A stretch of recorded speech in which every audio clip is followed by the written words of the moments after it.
తిరుమలలో భక్తుల రద్దీ కొనసాగుతోంది. విద్యార్థులు పరీక్షలు చివరి దశకు చేరుకోవడంతో భారీ సంఖ్యలో తిరుమలకు భక్తులు చేరుకుంటున్నారు. గత 2 రోజులుగా తిరుమల క్షేత్రానికి కాలిబాట గుండా రోజుకు 20 నుంచి 30 వేల మంది భక్తులు వస్తున్నారు.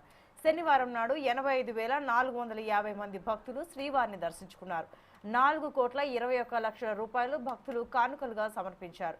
క్యూ లైన్లో వేచి ఉన్న భక్తులకు దాదాపు 24 గంటల మేర సమయం పట్టవచ్చునని టీటీడీ అధికారులు తెలిపారు.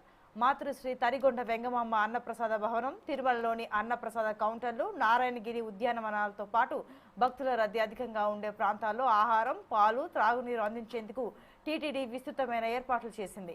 మాతృశ్రీ తరిగొండ వెంగమాంబ అన్నప్రసాద సముదాయంలోనే మధ్యాహ్నానికి దాదాపు 79,000 మందికి పైగా అన్నప్రసాదం అందించగా వైకుంఠం క్యూ కాంప్లెక్స్ క్యూ లైన్లో 80,000 మందికి అన్నప్రసాదాలు పంపిణీ చేశారు.